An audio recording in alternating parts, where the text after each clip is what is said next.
नमस्कार विद्यार्थी मित्रांनो, सर्वांचं स्वागत आहे आपल्या एमपीएससी टाइम्स या यूट्यूब चॅनलमध्ये. तर 21 डेजचं जे आपले चॅलेंज सुरू आहे, जवळपास 30 मार्चपासून आपले हे चॅलेंज आहे ते सुरू आहेत. तर जे कोणी चॅनलशी आपल्या कनेक्टेड असतील त्यांनी आय होप 4चे टार्गेट जे असतील ते पूर्ण केलेले असतील. आणि हे आता 5वं जे आहे ते स्टडी टार्गेट असेल. हे राज्यसेवेसाठी सुद्धा आहे आणि कंबाईनच्या प्रिलियमसाठी सुद्धा हे टार्गेट आहे. म्हणजे तुमचं ह्या 5व्या टार्गेट सोबत सगळा अभ्यासक्रम जो आहे हा तुमचा पूर्ण होऊन जाणार आहे. ठीक आहे. तरी 5वं स्टडी चॅलेंज आहे ते तुमचं उद्यापासून जे आहे, म्हणजे आज हा व्हिडिओ बनवतोय मी 27 जूनला, तर 28 जून पासून तुमचे 5वं स्टडी टार्गेट जे आहे ते सुरू होऊन जाईल. ठीक आहे. त्याच्यामुळे शेवटपर्यंत सर्वांनी हा व्हिडिओ बघा आणि चॅनल जर आपलं सबस्क्राईब केलं नसेल तर नक्की चॅनल सर्वांनी सबस्क्राईब करून घ्या. व्हिडिओला लाईक करायला विसरू नका. तर आता सुरुवात करूया. तर बघा, जवळपास 30 मार्च पासून आपण चॅलेंज जे आहे ती सिरीज चालू केलेली होती.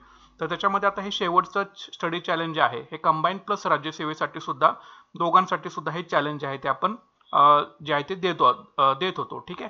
तर आय होप तुम्ही सर्वांनी 4चे चॅलेंज असेल ते पूर्ण केलेले असतील. जवळपास 80% अभ्यासक्रम जो आहे हा तुमचा स्टडी चॅलेंजच्या माध्यमातून पूर्ण झालेला आहे. आणि आता हे तुम्ही स्टडी चॅलेंज फॉलो केलं की तुमचा 100% अभ्यासक्रम जो आहे हा तुमचा पूर्ण होऊन जाईल. ठीक आहे. त्याच्यामुळे आपलं चॅनल तुम्ही सर्वांनी सबस्क्राईब करून ठेवा. अजून बरेचसे महत्त्वाचे व्हिडिओ जे असतील परीक्षेच्या दृष्टिकोनातून ते आपल्या चॅनलवरती अपलोड होतील आणि त्याचा तुम्हाला नक्कीच परीक्षेमध्ये जो आहे तो फायदा तुम्हाला होऊन जाणार आहे. ओके. तर आता बघा, याचे काही नियम आहेत. सुरुवातीला नियम सर्वांना समजावून सांगतो. पहिली गोष्ट म्हणजे तुम्हाला दररोज 8 तास जो आहे तो अभ्यास करायचा. हे स्टडी चॅलेंज तुम्हाला फॉलो करण्यासाठी दररोज 8 तास तुम्हाला अभ्यास करणं हे कंपल्सरी आहे. दुसरी गोष्ट आहे की तुम्हाला 8 तासाचं नियोजन जे आहे ते तुम्हाला बनवायचं. हे नियोजन कसं बनवायचं, टाइम टेबल कसं ठेवायचं हे तुम्हाला येणाऱ्या स्लाइडमध्ये या व्हिडिओमध्ये सांगेन. त्याच्यामुळे व्हिडिओ कुठेही स्किप करू नका. तिसरी गोष्ट म्हणजे प्रत्येक विषयाची तुम्हाला जी काही बुकलिस्ट सांगितलेली असेल ती पुस्तकांची यादी तुमच्याकडे असणं फार गरजेचे आहे.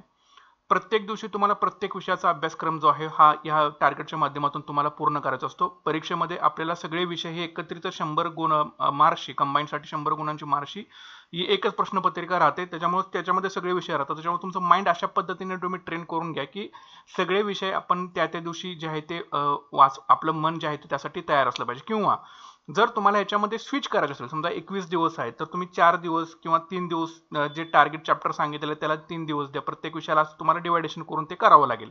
किंवा तुम्ही एक स्लॉट जो आहे टाइम टेबल मधला तो तुम्ही त्या विषयासाठी ठेवू शकता. त्याच्यामुळे ही गोष्ट तुम्ही जे आहे ते नक्कीच फॉलो करू शकता. प्रत्येक दिवशी तुम्हाला करंट अफेअर्स म्हणजे चालू घडामोडीचा अभ्यास कंपल्सरी करणं गरजेचं आहे. प्रत्येक दिवशी मॅथ्स अँड रिझनिंगचा अभ्यास करणं कंपल्सरी आहे. ह्या दोन विषयाकडे इग्नोर अजिबात तुम्ही करू नका. प्रत्येक दिवशी आयोगाचे प्रश्न सोडवणं गरजेचे आहे. जो काय आपण सिलेबस ठरवलेला आहे या 21 दिवसासाठी त्याच्यामध्ये तुम्हाला प्रत्येक दिवशी आयोगाचे प्रश्न सोडवणं हे सुद्धा कंपल्सरी आहे. ओके. आणि प्रत्येक दिवशी तुम्हाला दिवसभरामध्ये जी काही उजळणी केलेली असेल, आता पाठीमागचे सुद्धा 4 टार्गेट तुमचे कंप्लीट झालेले असेल तर एकदा जस्ट ओव्हरलुक करा. कारण जर तुम्ही व्यवस्थित केलेलं असेल नुसतं पेज जरी तुम्ही ओपन केलं तरी सुद्धा तुम्हाला त्या गोष्टी समजून जायला पाहिजे, जितका तुमचा अभ्यास त्याच्यामध्ये असला पाहिजे. ओके. तर प्रत्येक दिवशी दिवसभरामध्ये जे काही केलं ते रात्री झोपताना एकदा जस्ट एक ओव्हरलुक करून ठेवा. ठीक आहे. किंवा जर एखादा पॉईंट त्यातला तुम्हाला अवघड वाटत असेल तर तो दुसऱ्या दिवशी करायचा. ठीक आहे. पण उजळणी करणं याच्यामध्ये फार गरजेचं आहे. अशा प्रकारचे नियम आहेत. हे नियम तुम्हाला फॉलो करणं कंपल्सरी आहे. मी आधी प्रत्येक टार्गेटमध्ये तुम्हाला हे सांगत आलेलो आहे. ओके. त्याच्यानंतर आता पुस्तकं कुठली वापरायची, तर जे ब्ल्यू मार्कमध्ये केलेले आहेत ऍटलिस्ट ती तरी पुस्तकं वाचून जाणं तुमच्यासाठी कंपल्सरी आहे. अर्थशास्त्रासाठी कोळंबेंचं वापरू शकता. ठीक आहे. ज्यांनी देसलेंचा भाग 1 वापरलाय त्यांनी देसलेंचा भाग 1 वापरा, काही सुद्धा प्रॉब्लेम नाही. पण कुठलं तरी ऍटलिस्ट एक तरी पुस्तक चांगलं करून जाणं गरजेचं आपल्याला आहे. प्रत्येक विषयाची तशी 2 पुस्तकं करायला लागतात, पण आपल्याकडे वेळेचे जो टाइम स्लॉट आहे तो थोडासा कमी असल्यामुळं ऍटलिस्ट आपण एक तरी पुस्तकं करून जाणं फार चांगल्या प्रकारे करून जाणं गरजेचं होतं. त्याच्यामुळे आपण अशा प्रकारे डिझाईन जे आहे ते केलेलं आहे. ठीक आहे. तर अर्थशास्त्रासाठी कोळंबेंचं वापरा. सामान्य विज्ञानासाठी सचिन भस्केंचं, राज्यशास्त्रासाठी कोळंबे, पंचायत राजला किशोर लोटे, महाराष्ट्राच्या भूगोलासाठी जर तुम्ही कोळंबेचं वापरत असाल तर कोळंबेचं वापरा किंवा सौदीचं वापरत असाल तर सौदीचं वापरा, काही सुद्धा प्रॉब्लेम नाही. भारताच्या भूगोलासाठी कोळंबेंचं तुम्ही याच्यामध्ये वापरू शकता. ठीक आहे. नंतर इतिहासासाठी आधुनिक भारताच्या इतिहासाला समाधान महाजन यांचा वापरा आणि महाराष्ट्राच्या इतिहासासाठी अनिल कठारे आणि गाठाळे यांचं पुस्तक वापरा. गणित आणि बुद्धिमत्ताला सचिन ढवळींचा वापरा. चालू घडामोडीसाठी आपले एमपीएससी टाइमचे सगळ्या पीडीएफ अवेलेबल आहेत. जेके टुडेचे जे क्वेश्चनचे पीडीएफ निघतात त्याचं आपण सगळं मराठीमध्ये ट्रान्सलेट केलेलं आहे. जर तुम्ही इच्छुक असाल, तुम्हाला पीडीएफ हवे असतील तर नक्कीच त्या डिस्क्रिप्शन बॉक्समध्ये तुम्हाला मी लिंक देईन. त्याच्यावरती तुम्हाला मेसेज सुद्धा करू शकता. तुम्हाला ते पीडीएफ हवे असेल तर आपण प्रोव्हाइड करूया. नंतर सिम्प्लिफाईडचं तुमच्याकडे पुस्तक असणं करंट अफेअरचं गरजेचं आहे आणि परिक्रमाचं तुमच्याकडे मॅगझिन असणं गरजेचे आहे. ठीक आहे. तर इतके सोर्सेस जरी तुम्ही व्यवस्थित सारखं उजळणी जरी केलं तरी तिथे इलिमिनेशन मेथड वापरून तुम्ही आन्सरपर्यंत पोहोचू शकता. पण ऍटलिस्ट इतकं तरी करून जाणं हे गरजेचं आहे, लक्षात ठेवा. त्याच्यामुळे आपण ही बुक लिस्ट जी आहे ती आपण चूज केलेली आहे. ठीक आहे. आता ज्यांचं थोडंसं ग्रास्पिंग स्पीड चांगलं आहे त्यांनी एका पुस्तकासोबत अजून एक दुसरं अल्टरनेटिव्ह तुम्ही त्याला वापरू शकता. ठीक आहे, पण हे सर्वस्वी तुमच्यावरती डिपेंड आहे. पण एक तरी ऍटलिस्ट चांगलं करून जाणं प्रिलिम्सच्या दृष्टिकोनातून तरी फार गरजेचं, कारण उजळणी बसणं गरजेचं आहे. लक्षात ठेवा, नुसती 2 पुस्तक वाचली पण उजळणी नाही झालं तर तिथे तुम्हाला परीक्षेमध्ये काही सुद्धा आठवणार नाही. त्याच्यामुळे ऍटलिस्ट एक तरी पुस्तक अशा प्रकारे करून जावं की त्या पुस्तकातलं काही जरी आलं तरी आपल्याला प्रश्न जो आहे तो आपला सुटला पाहिजे. ठीक आहे, तर ही झाली रेफरन्स पुस्तकांची यादी. आता टाइम टेबल तुमचं कसं असलं पाहिजे. आता बघा, याच्यामध्ये मी एक टाइम टेबल टेंटेटिव्ह बनवलंय. तुम्ही याच्यामध्ये तुमच्या पद्धतीनं फक्त विषय स्किप करू शकता तुम्ही. ठीक आहे, विषय पुढे मागे करू शकता. तर बघा, सायन्स असेल तर सायन्स मॉर्निंग 8 पासून ते रात्री 11 पर्यंत आपलं शेड्यूल चालेल. ठीक आहे, आता जे जॉब करून करतात त्यांनी तुमच्या पद्धतीने तुमचं नियोजन जे आहे ते बसवून घ्या. पण जे फुल टाइम प्रिपेअर करतात त्यांनी हे अशा प्रकारे टाइम टेबल फॉलो केले तरी चालेल, किंवा ह्याच्यामध्ये तुम्ही बदल केला तरी चालेल. पण आपलं 8 तास दिवसाचे जे आहेत ते भरले पाहिजेत. लक्षात ठेवा. तर सायन्स मॉर्निंग 8 ते 9 करायचं आहे. नंतर अर्धा तासाचा गॅप घ्या. त्याच्यानंतर इकॉनॉमिक्स करा. इकॉनॉमिक्स जो आहे हा मॉर्निंग 9:30 ते 10:30 पर्यंत करू शकता. ठीक आहे, बघा म्हणजे सायन्स आणि इकॉनॉमिक्स जे तुम्हाला जे विषय जे अवघड वाटतात ते सुरुवातीला तुम्ही ज्यावेळी तुम्हाला फ्रेश वाटतं, तुम्हाला फ्रेश स्लॉट कोणता आहे तो तुम्ही तुमच्या पद्धतीने निवडायचा आहे. त्याच्यामध्ये तो विषय तुम्ही ऍड करू शकता. ठीक आहे, सायन्स मॉर्निंग 8 ते 9 करा. इकॉनॉमिक्स मॉर्निंग 9:30 ते 10:30 करा. जॉग्राफी नंतर इथं 15 मिनिटाचा गॅप घ्या. परत पुन्हा 11:15 ते 11:45 पर्यंत जॉग्राफी तुम्ही करू शकता. पुन्हा 11:15 पासून तुम्ही 1 पर्यंत तुमचं जेवण खाणं वगैरे रेस्ट जे आहे ते रेस्ट करून घ्या. ठीक आहे, नंतर मॅथ्स अँड रिझनिंग करा पुन्हा 1 ते 2 पर्यंत. करंट अफेअर्स करा 2 ते 3 वाजेपर्यंत, किंवा ह्याच्यामध्ये तुम्ही बदलू शकता, तुमच्या विषयानुसार तुम्ही बदलू शकता. नंतर 3 ते 5 पर्यंत तुम्ही रेस्ट घेऊ शकताय. नंतर पॉलिटी स्टार्ट करा 5 ते 6. नंतर हिस्ट्री, इथं पुन्हा गॅप घ्या थोडासा, 7:30 ते 7:30 पर्यंत हिस्ट्री करा. 7:30 ते 9 पर्यंत तुम्ही रेस्ट म्हणजे तुमचं जेवण वगैरे काय असेल रात्रीचं ते उरकून घ्या. नंतर एमपीसीचे PYQ लावा 9 ते 10 पर्यंत, आणि नंतर रिव्हिजन करा तुम्ही 10:30 ते 11 वाजेपर्यंत. ठीक आहे, म्हणजे जवळपास एक 8 तासांचा तुमचा स्लॉट जो आहे टाइम टेबल जे आहे तुमचं इथं बुक होऊन जाईल. तुम्ही याच्यानुसार तुमच्या वेळेनुसार तुम्ही याच्यामध्ये फ्लिप करू शकता, पण मॅक्झिमम 8 तास तुमचं व्हायला पाहिजे. आणि जे जॉब करून तयार करतायत त्यांनी याच्यामध्ये स्विच करून तुमचं टाइम टेबल जे आहे तुम्ही तुमच्या वेळेनुसार याच्यामध्ये बसवू शकता. ठीक आहे, पण फॉलो करा. फॉलो केल्याशिवाय तुम्हाला रिझल्ट जे आहे ते मिळणार नाहीत. ओके, तर अशा प्रकारचं टाइम टेबल जे आहे ते तुमचं असलं पाहिजे. पुढची गोष्ट आहे की आता सिलेबस कुठला आहे आपला, कुठले चॅप्टर संपवायचे त्या विषयातले तर एकदा बघून घ्या. तर इतिहासामध्ये आधुनिक भारताचा इतिहास याच्यासाठी समाधान महाजन यांचं पुस्तक तुम्हाला वापरायचं आहे. ह्याच्यामध्ये ब्रिटिश शासनाविरोधी झालेले प्रसिद्ध उठाव आणि महाराष्ट्रातील निवडक समाजसुधारक, त्याच्यामध्ये एकूण 2 भाग आहेत, समाजसुधारक 1 आणि समाजसुधारक 2 म्हणून. तर सगळे समाजसुधारक तुम्हाला क्लिअर करायचे आहेत. ठीक आहे, ब्रिटिश शासनाविरोधी झालेले प्रसिद्ध उठाव आणि महाराष्ट्रातील निवडक समाजसुधारक हे क्लिअर करून घ्या. नंतर महाराष्ट्राच्या इतिहासासाठी अनिल काठारे यांचं पुस्तक जर तुम्ही बघितलं तर त्याच्यामध्ये सुद्धा प्रारंभीचे समाज सुधारक, महात्मा फुले आणि त्यांचे समकालीन सुधारक आणि महाराष्ट्रातील सामाजिक चळवळी, एकूण 3 चॅप्टर्स असतील तरी 3चे 3 व्यवस्थितरित्या करून घ्या. ठीक आहे, रीडिंग स्पीड एकदा तुम्ही वाढवलं तुमचं, बऱ्यापैकी गोष्टी तुम्हाला हे कळून जातील. एकदा रीडिंग करून घ्या, एकदा नाही समजलं दुसऱ्यांदा रीडिंग करा, तिसऱ्यांदा रीडिंग करा. पण रीडिंग करायला अजिबात घाबरू नका कोणी सुद्धा. आणि रीडिंग करताना शक्यतो जर तुम्हाला महत्त्वाचं वाटत असेल तर त्याला अंडरलाईन करा किंवा हायलाईट करा मार्करनी, तरी सुद्धा पुस्तकामध्ये चालू शकेल. ठीक आहे, किंवा जर काहीच लक्षात राहत नसेल तर फक्त त्याचे कीवर्ड्स तुम्ही पटपट नोट डाऊन करत चालायचं, म्हणजे तुमच्या नोट्स सुद्धा साईड बाय साईड ज्या असतील त्या बनवून जातील. पण हे चॅप्टर्स तुम्हाला करणं गरजेचं आहे. तर हा झाला इतिहासाचा अभ्यासक्रम. हे एकदा बघून घ्या किंवा याचा स्क्रीनशॉट करून घ्या किंवा लिहून काढा. ठीक आहे, त्याच्यानंतर पुढे भूगोलामध्ये तुम्हाला काय करायचं आहे बघा. आता भूगोलासाठी तुम्ही सौदींचा वापरा किंवा कोळंबेंचा वापरा, हे तुमच्यावरती डिपेंड्स आहे. तर याच्यामध्ये महाराष्ट्रातील खनिज संपत्ती आणि ऊर्जा साधने महाराष्ट्राच्या भूगोलामध्ये, महाराष्ट्राची वने, उद्योगधंदे, पर्यटन, कृषी व जलसिंचन आणि वस्ती भूगोल म्हणजे जे वसाहतीचा चॅप्टर आहे हा तुम्हाला याच्यामध्ये पूर्ण करायचा महाराष्ट्राच्या भूगोलामध्ये. भारताच्या भूगोलामध्ये सुद्धा उद्योगधंदे, पर्यटन, कृषी आणि जलसिंचन, वस्ती भूगोल आणि भारतातील भौगोलिक आपत्ती हे तुम्हाला चॅप्टर जे आहे ते पूर्ण करायचे आहेत. ओके, तर व्यवस्थित सगळे चॅप्टर्स क्लिअर करून घ्या. काही सुद्धा म्हणजे प्रेशर न घेता एकदा व्यवस्थित पॉईंट टू पॉईंट वाचत चला. जो स्लॉट तुम्ही ठरवला त्याच्यामध्येच वाचायचं आहे. ठीक आहे, 21 तासामध्ये सगळं संपलं पाहिजे, कारण 1 तास तुम्हाला टाइम ह्याच्यामध्ये द्यावा लागणार आहे जॉग्राफीसाठी. कंप्लीट 21 दिवस म्हणजे 21 तास तुमच्याकडे आहेत हे सगळे चॅप्टर्स क्लिअर करण्यासाठी. त्याच्यामुळे थोडंसं रीडिंग स्पीड इम्प्रूव्ह करून तुम्ही हे सगळ्या झालेल्या गोष्टी संपू शकता. पण ज्यांनी 4 चॅलेंज पूर्ण केलेलं असतील त्यांना त्यांचा कॉन्फिडन्स लेवल ऑलरेडी हायलाच असेल, त्याच्यामुळे तुम्ही हे चॅलेंज 100% पूर्ण करू शकालच. आणि जर तुम्ही चॅनलवरती नवीन असाल आणि 2025 साठी तयारी करताय तर आपलं चॅनल सर्वांनी नक्की सबस्क्राईब करून ठेवा. ठीक आहे, जगाच्या भूगोलामधून वारे जो चॅप्टर आहे हा इथं आपण कंटिन्युअसच ठेवतोय, तर वारे चॅप्टर एकदा सर्वांनी पुन्हा एकदा हा क्लिअर करून घ्या. ठीक आहे, जर अजून तुमच्याकडे समजा जर वेळ असेल तर इथं तुम्ही काय करू शकता, पृथ्वीचं अंतरंग असेल, ठीक आहे, किंवा ज्या सूर्यमाला असतील आणि भूरूपे असतील, वारे असतील, हे 4 चॅप्टर जे आहेत ते जगाच्या भूगोलामध्ये इम्पॉर्टंट आहेत. जर आधीचे तुम्ही जर केलेले असतील व्यवस्थित तर इथे पुन्हा एकदा ह्या सगळ्यांना रिकॉल करून घ्या, उजळणी करून घ्या त्याची, काही सुद्धा याच्यामध्ये प्रॉब्लेम तुम्हाला येणार नाही. मॅक्झिमम प्रश्न तुम्हाला यामधले ह्या 4 चॅप्टर मध्ये दिसू शकतात. ठीक आहे, तर जगाच्या भूगोलातले तर हे जॉग्राफीचं टार्गेट आहे, तर हे 21 दिवसामध्ये तुमचं पूर्ण व्हायला पाहिजे. ठीक आहे, याचा स्क्रीनशॉट वाटला तर तुम्ही करून घ्या. पुढचा विषय आहे राज्यशास्त्र आणि पंचायत राज. आता राज्यशास्त्रामध्ये तुम्हाला दिसताना चॅप्टर्स इथं तुम्हाला मोठे दिसू शकतात, पण हे जास्त मोठे नाही आहे चॅप्टर. हार्डली 1 ते 2 पेजेसचे हे सगळे चॅप्टर्स असतील. ठीक आहे, मॅक्झिमम 3 पेजेस धरा.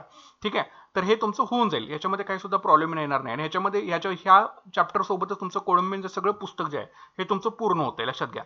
तर केंद्रशासित प्रदेश, सहकारी सोसायट्या, अनुसूचित क्षेत्रे, आदिवासी क्षेत्रे, केंद्र राज्य संबंध, वित्त, मालमत्ता, संविधानी दावे, आंतरराज्यीय संबंध, भारताच्या राज्यक्षेत्रातील व्यापार, वाणिज्य आणि व्यवहार संबंध आणि लोकसेवा, संघ लोकसेवा आयोग, राज्य लोकसेवा आयोग, न्यायाधिकरणे, राजकीय पक्ष, निवडणुका, विवक्षित वर्गासाठी विशेष तरतुदी, राजभाषा, आणीबाणीविषयक तरतुदी, अस्थायी संक्रमणी व विशेष तरतुदी आणि जम्मू आणि काश्मीर, असे चॅप्टर्स आहेत कोळंबीमधले. जास्त मोठे नाही, 2 ते 3 पेजेसचे चॅप्टर्स आहेत.